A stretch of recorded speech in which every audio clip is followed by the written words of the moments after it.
Assalamualaikum warahmatullahi wabarakatuh. Alhamdulillahilladzi khalaqa kulla syai'in faqaddarahu taqdira. Wa atqana ma syara'ahu wa sana'ahu hikmatan wa tadbira. Wa asyhadu an la ilaha illallah la syarika lah wa kana Allahu ala kulli syai'in qadira. Wa asyhadu anna Muhammadan abduhu wa rasuluh arsalahu ilal khalqi basyiran wa nadhira wa da'iyan ilallahi biiznihi wa sirajan munira. Allahumma salli wa sallim wa barik ala sayyidina Muhammad wa ala alihi wa ashabihi wa man tabi'ahum bi ihsan wa sallim tasliman katsira. Amma ba'du fa ya ma'asyiral muslimin rahimakumullah, ittaqullah la'allakum tuflihun. Qala Allah Ta'ala, a'udzu billahi minasy syaithanir rajim. Bismillahirrahmanirrahim. Ya ayyuhalladzina amanu taqullaha haqqa tuqatih wa la tamutunna illa wa antum muslimun. Ma'asyiral muslimin rahimakumullah, bertakwalah kepada Allah Ta'ala dengan sebenar-benar takwa. Taatilah perintah-perintahnya dan jauhilah semua larangan-larangannya. Dengan melakukan dua hal ini, maka hidup Anda akan sukses, baik di dunia ini maupun di akhirat kelak. Ma'asyiral muslimin rahimakumullah, roh atau jiwa dan nafsu manusia itu selalu siap menerima rangsangan. Nafsu manusia itu sifatnya selalu terangsang dengan keinginan memiliki harta yang banyak, keinginan memiliki kekuasaan yang besar, dan ingin melampiaskan birahinya, syahwatnya terhadap lawan jenisnya.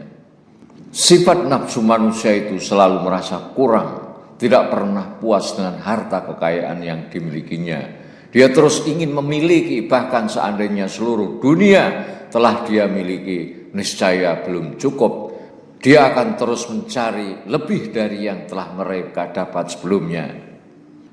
Di Indonesia ini ada sekelompok orang, mungkin tidak lebih dari 10 orang, namun kekayaannya setara dengan kekayaan 100 juta orang lainnya. Apakah mereka merasa cukup? Tidak. Mereka terus berupaya dengan segala cara untuk mendapatkan harta lebih banyak, meskipun harus dengan cara-cara yang licik, meskipun harus dengan memanipulasi undang-undang, harus dengan membeli wakil-wakil rakyat dan pejabat, meskipun harus dengan menindas dan memperbudak kaum buruh, bahkan meskipun harus menjual negaranya dengan harga murah, seandainya mereka mampu lakukan semuanya itu. Besarnya nafsu atau keinginan manusia terhadap harta benda ini dinyatakan Allah di dalam surat Al-Fajr, wa tuhibbunal mala hubban jamma. Kamu mencintai harta dengan kecintaan yang berlebih-lebihan. Dalam sebuah khutbahnya, Ibnu Zubair pernah mengatakan, ya ayuhan nas, innan nabiyya sallallahu alaihi wasallam kana yaqulu, law anna ibna adam u'tiya wadiyan mala min dhahabin ahabba ilaihi thaniyan, walau u'tiya thaniyan ahabba ilaihi thalisan, wala yasudda jawab ibni adam illa turab wa yatubullahu ala man taba. Wahai manusia, sesungguhnya Nabi sallallahu alaihi wasallam bersabda, sungguh seandainya anak Adam diberikan satu lembah yang penuh dengan emas, pasti dia akan ingin memiliki lembah yang kedua. Dan jika lembah kedua sudah diberikan, pasti dia ingin memiliki lembah yang ketiga yang penuh dengan emas. Tidak ada yang dapat menutup perut anak Adam kecuali tanah. Dan Allah Subhanahu wa taala menerima taubat bagi siapa saja yang mau bertobat. Ma'asyiral muslimin rahimakumullah. Nafsu manusia itu juga selalu merasa kurang, tidak pernah puas dengan kedudukan dan kekuasaan. Sudah jadi kepala desa ingin jadi bupati, sudah jadi bupati ingin jadi gubernur, sudah jadi gubernur ingin jadi presiden. Seandainya ada kekuasaan lebih dari itu, dia akan berusaha meraihnya.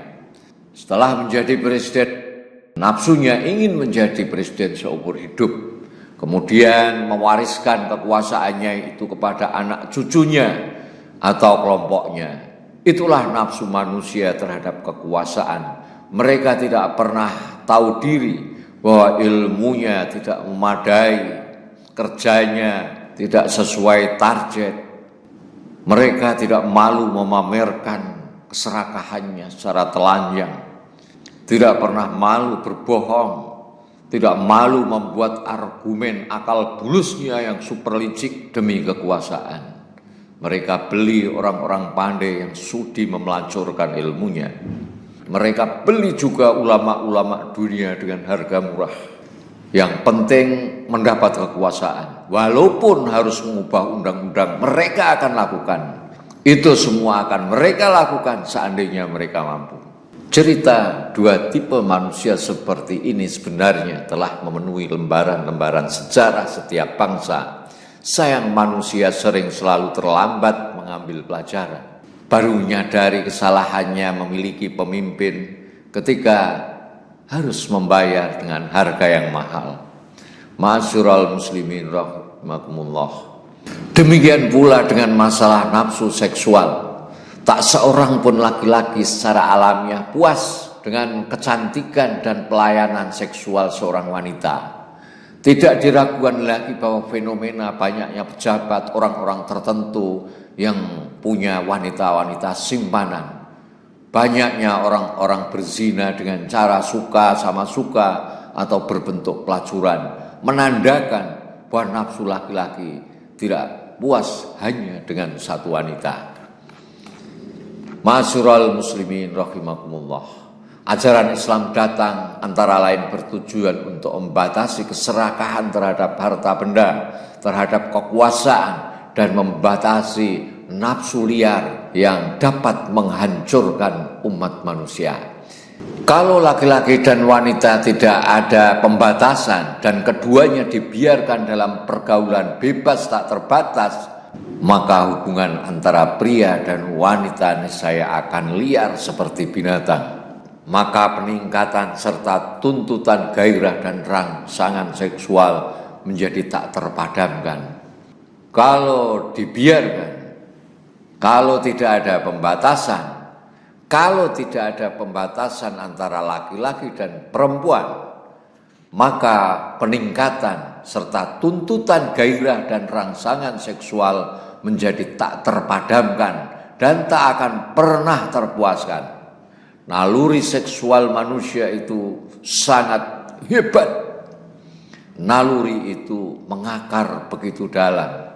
Naluri ini seperti bara api. Lebih banyak bahan bakar ditambahkan kepadanya, maka akan bertambah besar kobaran api itu.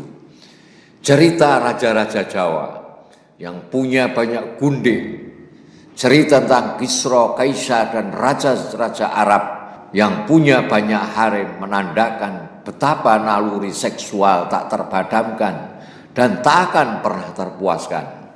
Cerita seperti ini tidak pernah berakhir dalam sejarah. Pada zaman sekarang, kerakusan itu tidak berbentuk gundik atau harem, tetapi muncul dalam bentuk lain yang berbeda. Kalau dulu untuk mengkoleksi wanita demi melampiaskan nafsu birahinya, orang mesti harus kaya sekali. Sekarang orang tidak perlu harus kaya seperti raja-raja Jawa, seperti Kaisar atau Kisra.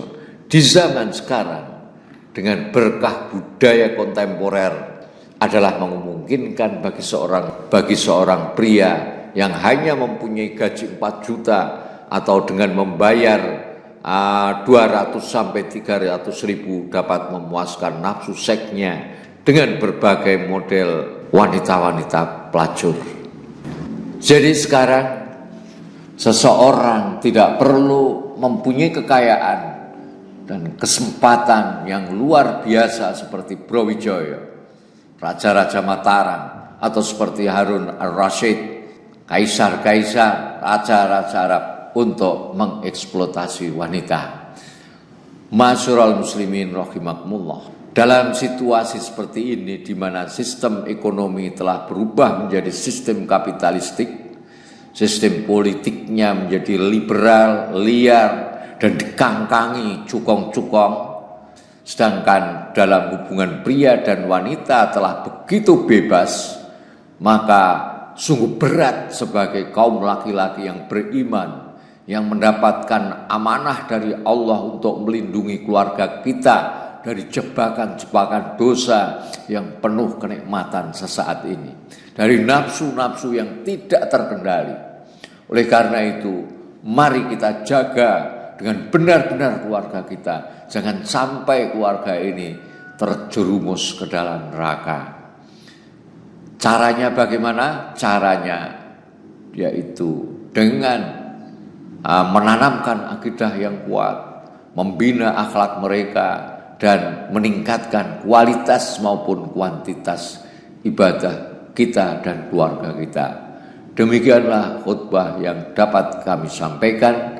Semoga bermanfaat. A'udzubillahi minasyaitonir rajim. Bismillahirrahmanirrahim.